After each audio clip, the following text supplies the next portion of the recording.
Now, for the last few days, we are discussing the symptoms. Symptom of the person who is situated on the platform of pure consciousness.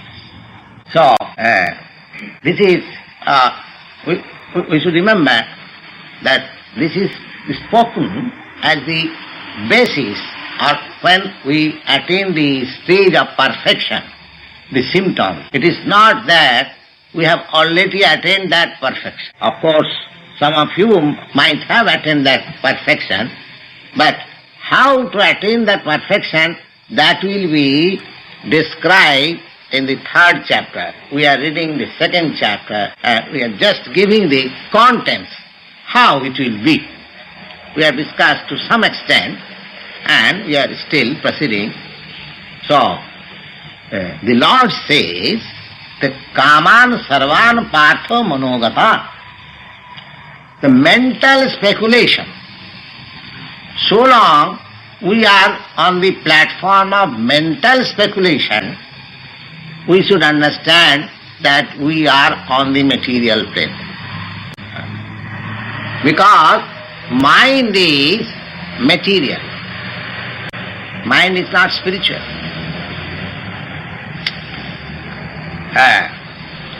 So, manogata, this special word is used here, manogata. Whatever we create in our mind, that is material. All creation. Mind is the leader of the senses. So, the activities of the mind, thinking, feeling and willing, are expressed through our senses. And these sensual activities are known as our living condition. Therefore, the Lord says, when one shall be free from mental speculation, then he is to be understood that he is in the perfect stage of spiritual consciousness. Mental speculation. So, by mental speculation, we cannot understand what is our position. Generally, people, they indulge in mental speculation. Different philosophy of the world, they are established on the principle of mental speculation. Especially in Europe, Aristotle, Copenhagen, Kant, they are more or less and imitating the Western philosophers. In India also, recently, the persons who are very well known, perhaps you know, Sri Aurobindo, he is also speculated very nicely on the mental platform. The mental platform cannot give us the actual freedom or the happiness. Therefore, Lord says, one should give up all mental speculation and should be satisfied in the understanding that I am consciousness and there is supreme consciousness and I am subordinate to the supreme consciousness. Therefore, let me dovetail my consciousness with the supreme consciousness.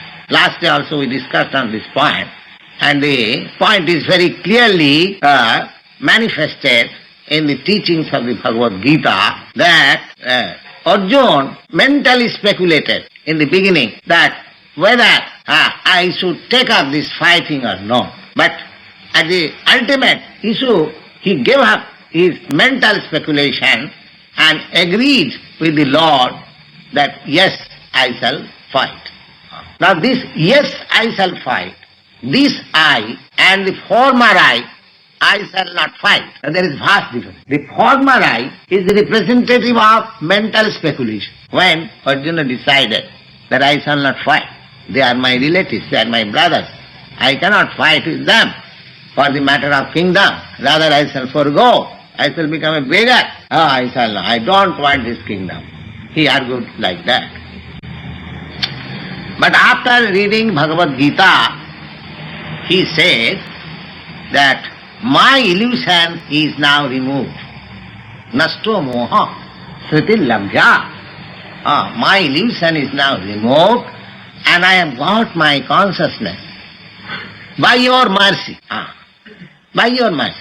So, here is the point that without Lord's mercy, we cannot stand up on the pure consciousness platform. Therefore, we have to pray to the Supreme Lord always. That is the instruction of Lord Chaitanya. He has put up his prayer. I have got this paper. I will distribute it to you after the meeting is over. That he says, my dear Lord, Krishna, somehow or other, I am fallen into this ocean of misunderstanding. Ocean of misunderstanding. The prayer is just like this. I will utter the whole Sanskrit structure. Oi nanna tanuja patitang kinkaram mam visame bhamam budho kripaya tava pada pankajasthita dhuli sarisang vichintaya. He is addressing the Lord. Oh Lord, the son of Nanda Maharaj, this Nanda Maharaj, son of Nanda Maharaj, it is very significant. I shall describe it later on. Oh my Lord, the son of Nanda Maharaj, I am your eternal servitor and somehow or other I am now fallen in this ocean of misconception. Kindly pick me up and fix me up as one of the atoms of the dust of your lotus feet. That is the prayer. So, we should be conscious in this way that I am your eternal servitor. I am not the Lord. As soon as we make mistake that I am the Lord, I am the Supreme, then this illusory energy entraps us. This is also illusion.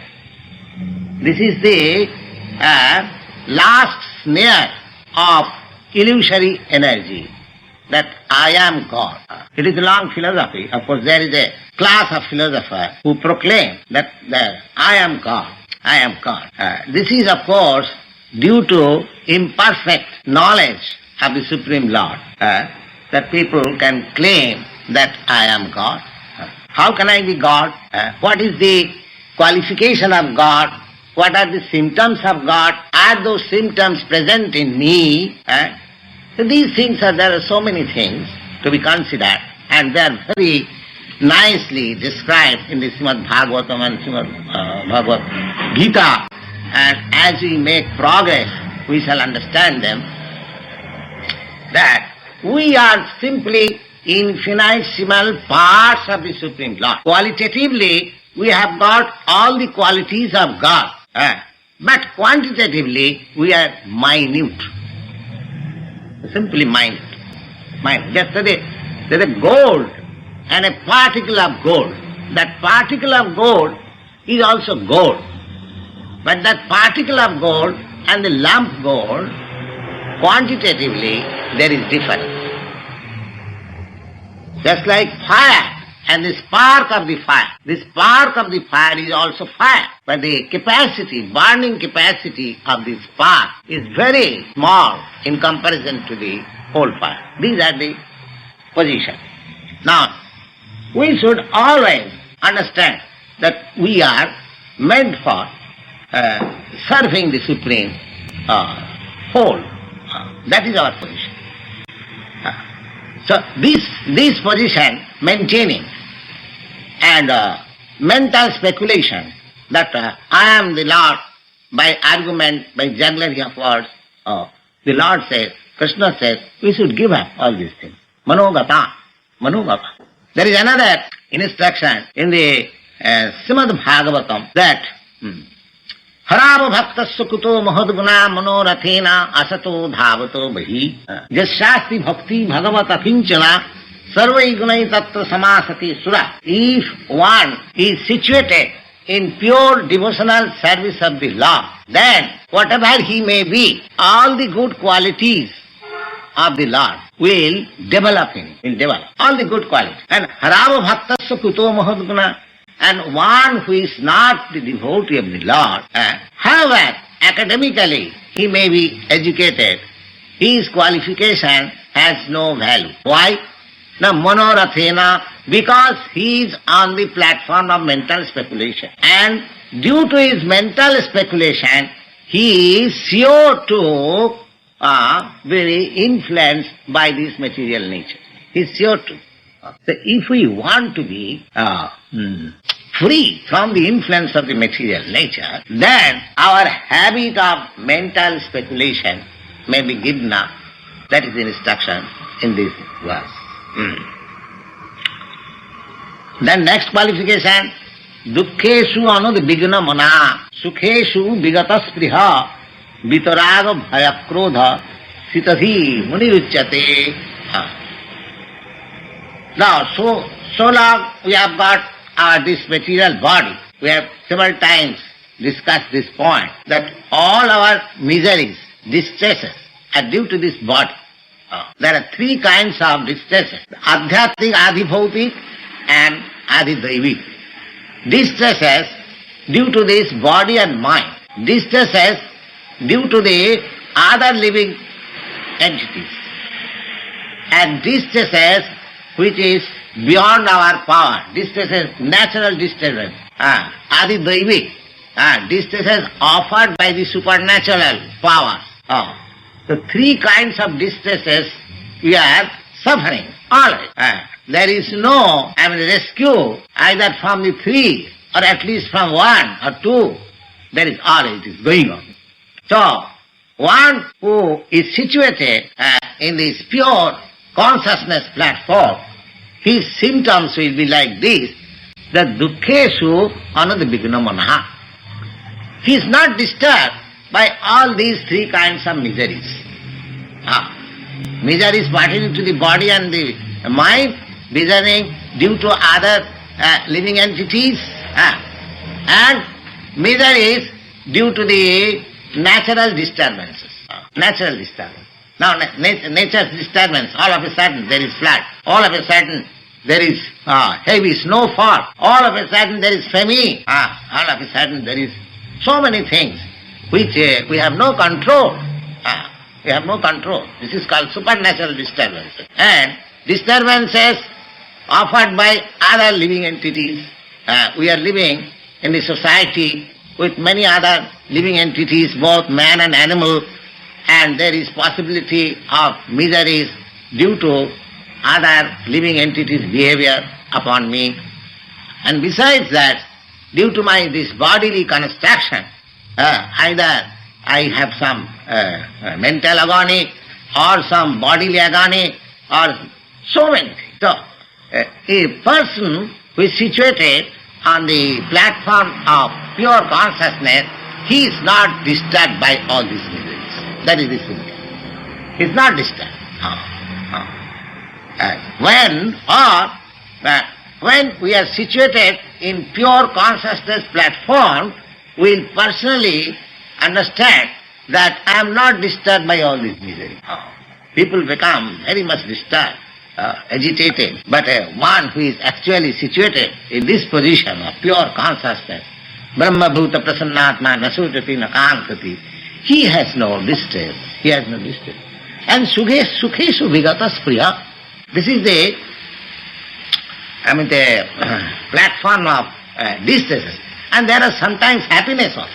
Happiness also. Sometimes, suppose I get some good food stuff, somebody praises me, oh, Swamiji, you are very great soul, and so on, so on. That praising, sometimes we are offered some, decorations, some degrees of praises from institutions. These are the signs of our happiness. But one who is situated in pure consciousness, he is neither disturbed by all those distresses, neither he is actually happy by all these designated offerings. You see. Because he knows that these designations, suppose I have passed my MA examination, and in the university, in the convocation meeting, I get the degree, and people applauses me. But if one is situated in consciousness, he will understand what is this degree. Oh, this degree is due to this body. As soon as this body finishes, all this degree will finish. Because if it is a fact that Basangsi Jinnani Tatha Vihaya, if I have to take another body after leaving this body, then everything in bodily connection will finish as soon as I give up this body and take another body. That is my position. Therefore, one he is convinced, one he knows actually that I am not this body, I am pure consciousness. So, these degrees or some good palatable food stuff I have been offered by some friend. I am eating. Oh, I am thinking, oh, how happy I am. Now, what is that happiness? That happiness is due to my tongue only. But I am not this tongue. These things will appear. One is purely consciousness. You see. But that does not mean that I shall not eat or I shall not associate in the society. No, I shall be. Everything I shall be. But I must always know that I am aloof from this. My position is that I am subordinate to the Supreme Consciousness and I have to act in that position. So in spite of all this, he is aloof from all this. That will make him completely happy. Vitaraga bhaya krodha sthitadhi muniruchyate. And because such consciousness prevails, so he has neither attachment, raga means attachment, and bhaya means fear, being afraid of. Now suppose somebody says, oh, I shall kill you, I shall kill you. Somebody becomes very much afraid. But a person who is situated in pure consciousness, he is not afraid. We have got very practical example in the life of the great philosopher, Socrates. He believed in the immortality of the soul, and he was offered hemlock poison, that if you believe in immortality of the soul, then you drink this poison. Yes, I shall drink it. So he drank it, and his body, of course, stopped functioning because poison will act. But he was not afraid of drinking poison because he was completely situated in that platform. So there is no fear. So long bodily conception of life is there, so fearfulness will be always there, in proportionately. As much I get rid of this bodily conception of life, then my fearfulness also decreases. And so long I am absorbed in bodily conception of life, my fearfulness is greater. The vitaraga bhaya krodha.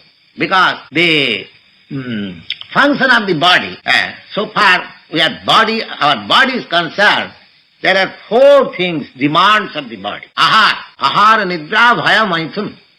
Ahar means eating, and nidra means sleeping, and bhaya means fearing, and maithun means mating.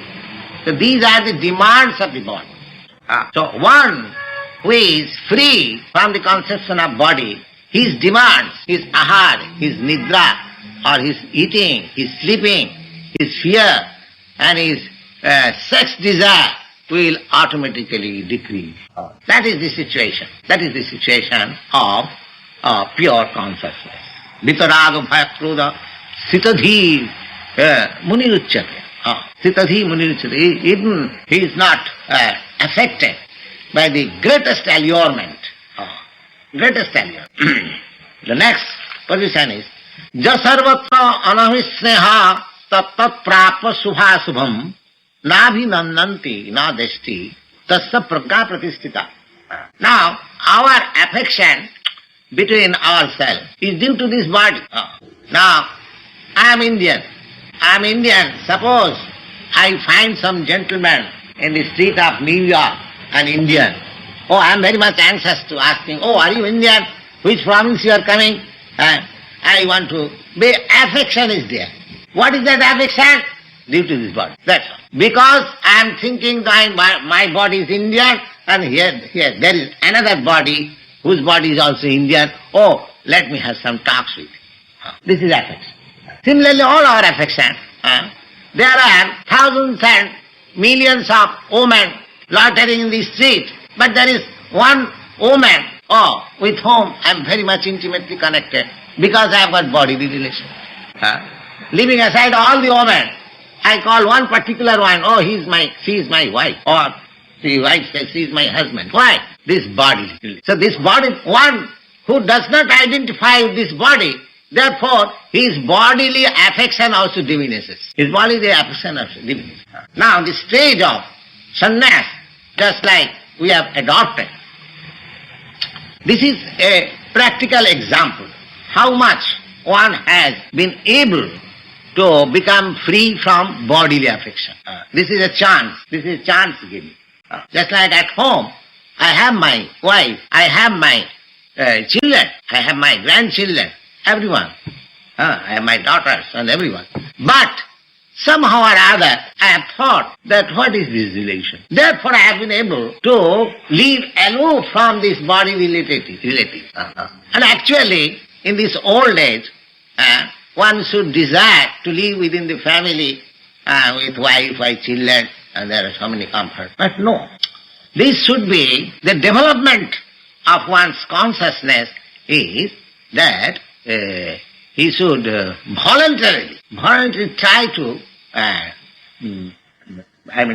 become free from this affection. Why? This affection is not bad, but this affection will lead me again to have another body. And my whole process is that how to get out of this bodily relation, janma mrityu jara vyadhi. The whole human activity should be concentrated to get rid of this material bodily connection. Then I shall be happy. Real happiness. Real freedom. That is real freedom. For want of this spiritual knowledge, we do not know how much free we are. Even in this material world, within this universe, in the upper planets, they are called heavens, and of course in Vedic language it is called heaven, and in other languages it is called heaven. But there are many planets. Beyond the heaven there are many good planets. There are 7 planetary systems. This is called Bhulok. Then above this there is Bhugollok. Then there is Sargalok. Then there is Tapolok. Then there is Mahalok. Then there is Satyalok. Just like so many planetary systems there are. There is one planetary system that is called Siddhalok. Even in this material world, with this material body, they are so perfect that here you go from one place to another or one planet to another. Of course, that is not necessarily successful, but it is not very difficult for living being to achieve that success, because we have got information in the Bhagavad that in the Siddha law, the inhabitants there, with this very body, they go from one planet to another without any instrument, without any Sputnik, without any aeroplane, or without anything. Yes. We have got this information. They take pleasure in the sky. Just like sometimes we stroll in open field, similarly they take pleasure by in the sky traveling, you see. So that is possible. But still, they are mortal. They are mortal. They have got this material body. Now, when you get spiritual body, how much freedom you will have? How much freedom you will have? So, we should be very clever to understand about the spiritual life. We should not be dragged to this material conception of life due to this false affection. This bodily affection is false affection. Because the body will not exist. Suppose I and my wife or my children, we are all very happy. Pasyannapi na pasyati. Tasya nidhanam pramatya pasyannapi na pasyati. It is said in the Bhagavad that now, for example, suppose if you are preparing very nice thing, a nice, very nice house, all right. If somebody asks you, well sir, why you are building such nice house? Now, if you answer, yes, just to set fire in it. So what the people will think, what a fool he is, that he is building such a nice house and at the end he will set fire in it. Then why you are taking so much trouble, sir? No, yes. This is called, actually our position is like this. Actually our position is like this. Because the whole life I am working so hard because for maintaining this temporary body of myself, my son, my daughter, my father, my mother.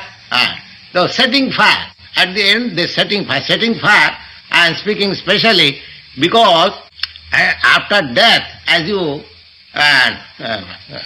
put it into graveyard, in India, in Hindus, they set fire. They set fire to the dead body. So, every thing that we are creating, that will be at the end, it will be set into fire. The Bhagavad says that pasyannapi na pasyati, tasya nidhanam, everything will be destroyed. And still, the thing which will be destroyed, we are after them. But the thing which will exist, na hannate hannamane sarire, which will continue to exist even after the destruction of this body, we have no information. We have no information. Neither do we try anything for that thing. The Bhagavad Gita's teaching is sublime because it gives you the practical lesson for the supreme, your spirit soul. Material education, material advancement civilization is just like building for setting fire in it. It will be lost. It will be lost. So many empires have been built up and so many empires have been demolished. That is the history of the world. Even from that history point of view, this very world in which we are standing, this very platform, this will also be vanquished. That is the law of this material nature. Nothing will subsist, nothing will continue. Everything will be finished. That's like this body will be finished. Now I've got this beautiful body. Suppose 70 years, my age, 70 years before, the body had no existence, and say after 5 or 10 years more, the body will have no existence. So for 70 or 80 years, this manifestation of the body, what is this manifestation in the course of this material world? So many things coming, just like a bubble in the ocean. Just like if you travel over the seas, you will find so many waves are tossing each other and so many bubbles are formed, and again it is submerged in the water, no account of it. Similarly, all these manifestations are coming and going and coming and going, and that within this coming and going, there is the actual spirit soul which nahannate hannamane sarir, which exists, and we are that permanent existence. We are that permanent form. Not that we are formless. We have got form, but it is very minute. We cannot see with these eyes. Our eyes are always imperfect. What we can see? We cannot see which is situated in a very long distant place. We cannot see even our eyelid. So these eyes are very conditional. So how we can see what is my constitution? These things have to be considered. One should take account of the spiritual. Now begins from that consciousness. That what I am this consciousness. I am not this body. That education begins from there. And the whole practice, whole idea should be to detach myself from this misconception of life. So one of the symptoms is that jo sarvatra anabhisneha sattat prapya subhasumam nabhinandanti na deshti tasya pragya pratisthita. Now, no abhinandanti. Now suppose one has done very marvelous work. So we should not be very much enthusiastic to praise for such work. But what is that work? That work is material, it will vanish. Nabhinandanti. Neither when it is vanished, he is also sorry for that. These symptoms are for a person who is situated in the pure consciousness platform. Tasya pragya pratisthita. His pragya, his intelligence. Mind that. Intelligence is above the mind. The first stage is, the general stage of our life is the activities of the senses. Those who are ordinary persons without any knowledge, they are acting whole day and night to satisfy the senses. That's all. This is ordinary life. Mostly people are working for that purpose. Mostly. And above them, if somebody is intelligent, he is working on the mind, philosophy, poetry, nice idea in novel, nice idea in drama, some psychological, all these things. So they are little better than those who are working day and night hard for sense gratification. They are little, these philosophers, the poets and the thinkers, they are little more better. Indrani pararaho, indriyava parahana. So, manasastu para buddhi. And among them, those who are acting very intelligently on the laws of the nature, say for the scientists, are like that. Manasastu para buddhi. And that stage, that scientific stage, the scientific calculation is the stage of this appreciation of consciousness. The perfection of scientific life. Scientists are making research. What is the truth? Beyond this. When they come to the point of this pure consciousness, that is the highest grade of scientific knowledge. Highest grade of scientific knowledge is that when we come to understand that I am not this body, I am this consciousness. So far the senses are concerned. The senses are concerned. That should be under my control.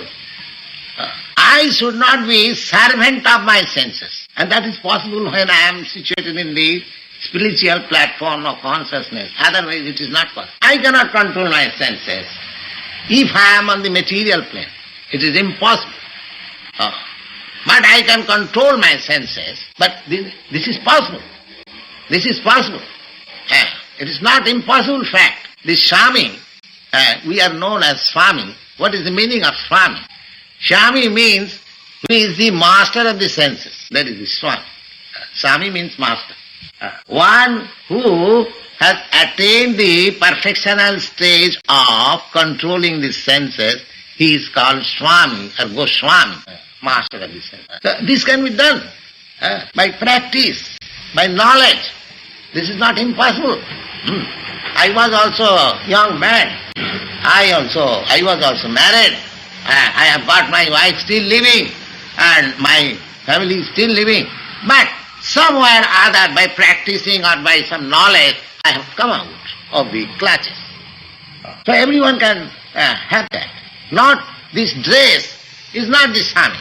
Actually, you can also be Swami even in the present dress. The dress is immaterial. The actual fact is that one should, by spiritual development of consciousness, they should come to the stage of becoming the master of the senses. Master, the yoga system, that is also controlling the senses. That is controlling the different asana, different situation of the body, that is mechanical. Something is done by mechanically, and something is done by pure knowledge. So Bhagavad Gita teaches on the platform of pure knowledge. Of course, that is also recommended, but that is recommended for a person who cannot concentrate on the platform of the knowledge. Those who are too much addicted with bodily conception of life, the yoga system, the yoga, practices, that is recommended especially for them. That we shall come later on.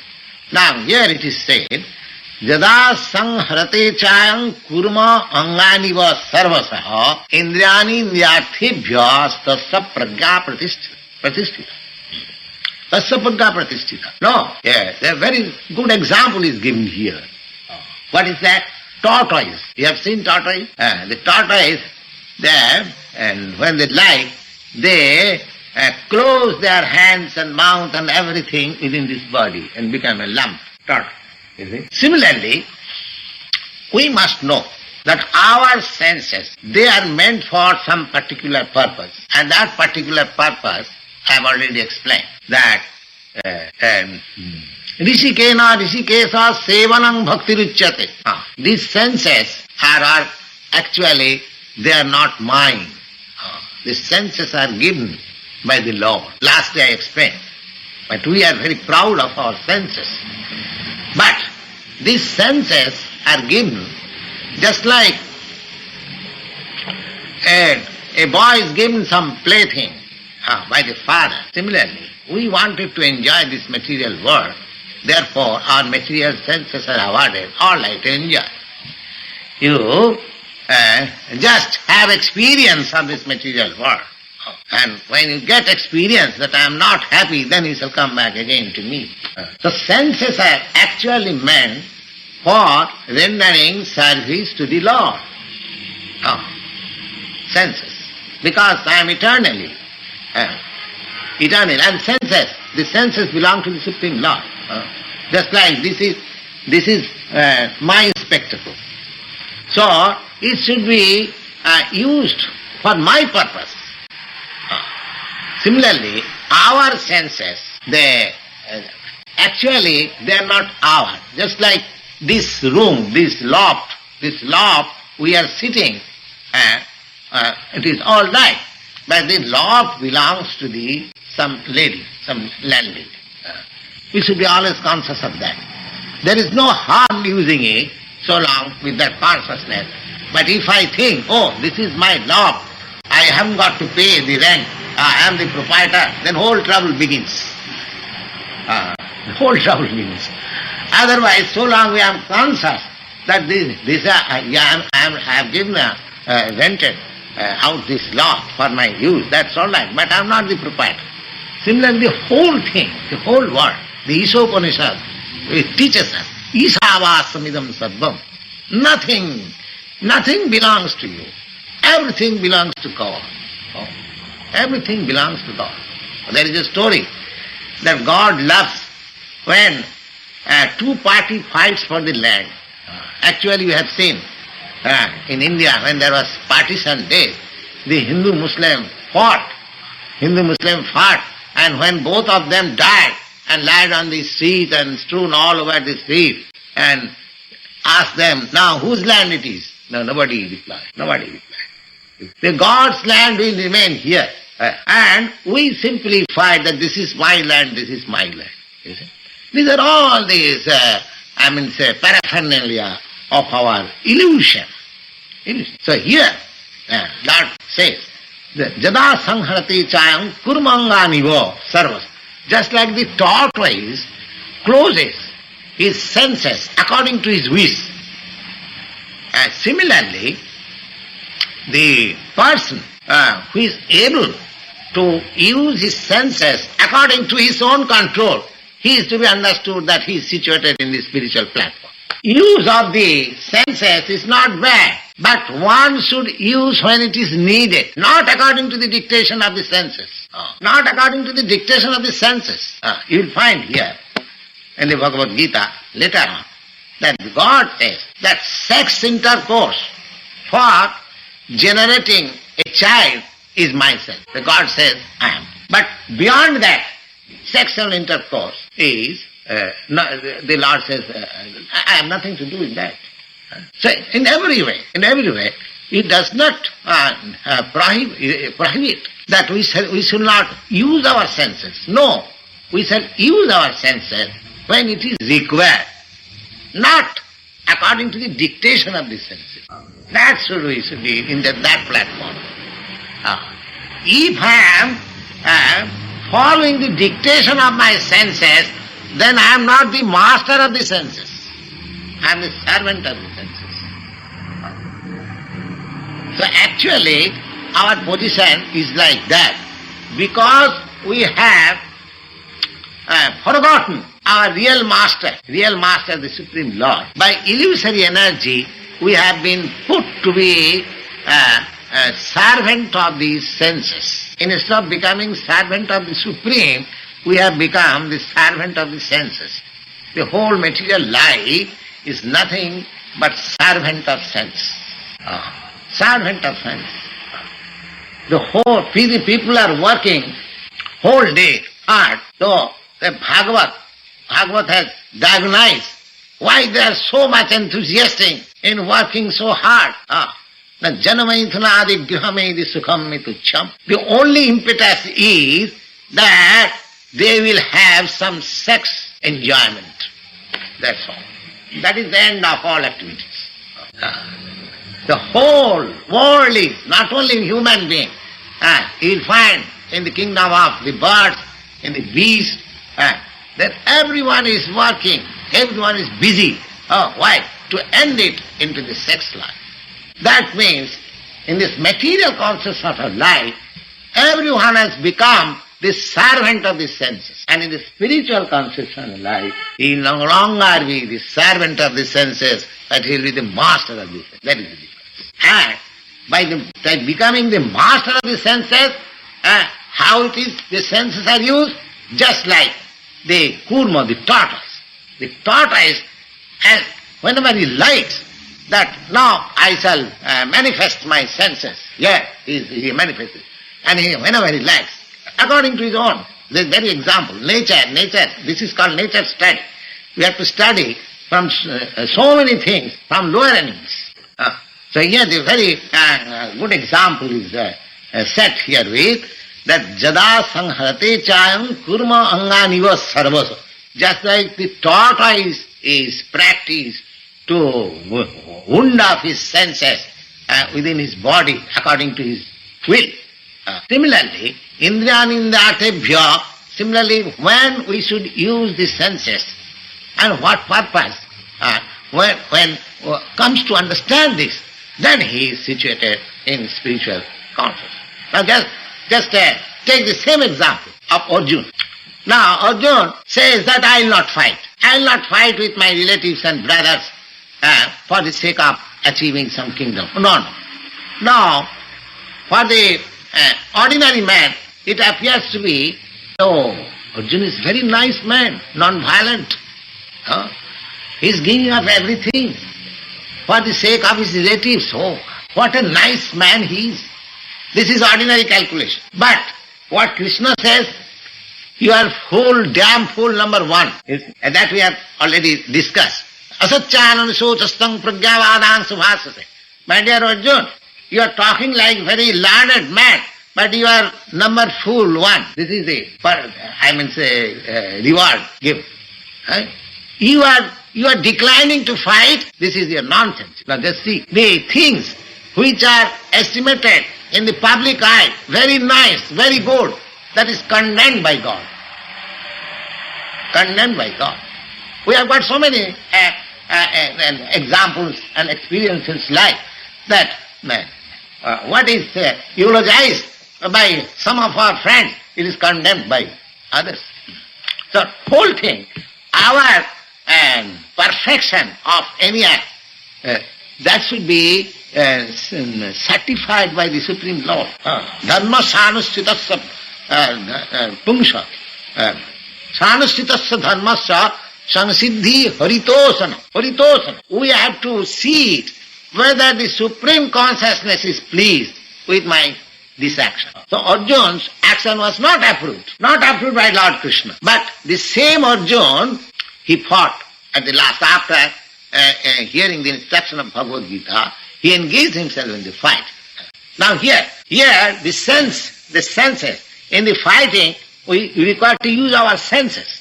Now, when the senses were withdrawn, when the sense satisfaction was, the Arjuna's statement that I shall not fight, that was his sense satisfaction. Because he was thinking in bodily relation, therefore that sort of thinking that I shall not fight, this mental state was his sense satisfaction. But here, when he agreed to fight, that was not his sense satisfaction, that was the satisfaction of the Lord. Therefore, we have to purify our senses, not to use it for my satisfaction, but to use it for the satisfaction of the Supreme. That's all. That is our perfection. You are not devoid of the senses. Not that after being situated in spiritual consciousness, your senses become null and void. No. Senses cannot be null and void, because life means senses. Without senses there is no life. But this is the process of purification of the senses. That's all. Now, there is another example. In India, there were, why India, in this world, as within our memory, there are two great wars. World War number 1, World War number 2, we have experienced. I think some of you or many of you have not experienced what is the World number 1. In 1914 it was started, and I think none of you were born in 1990. So I have seen, I was a child at that time. The war was declared in 1914.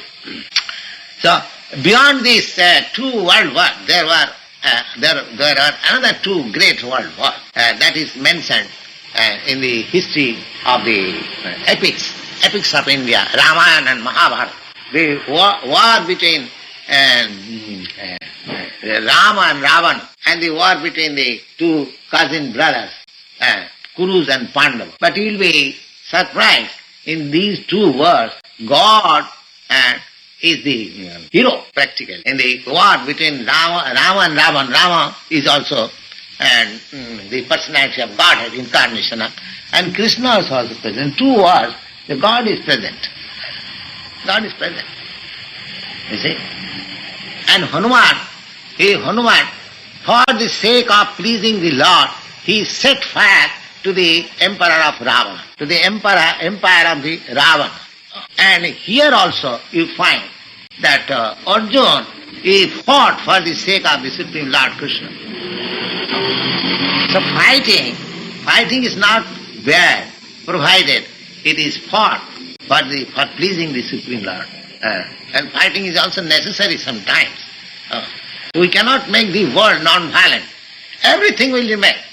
In the laws of nature, everything will remain. The sex life will remain, the fighting will remain, and whatever we are seeing in our experience, everything will remain. We continue to remain. You cannot abolish a drop of it. But the whole process is that we have to purify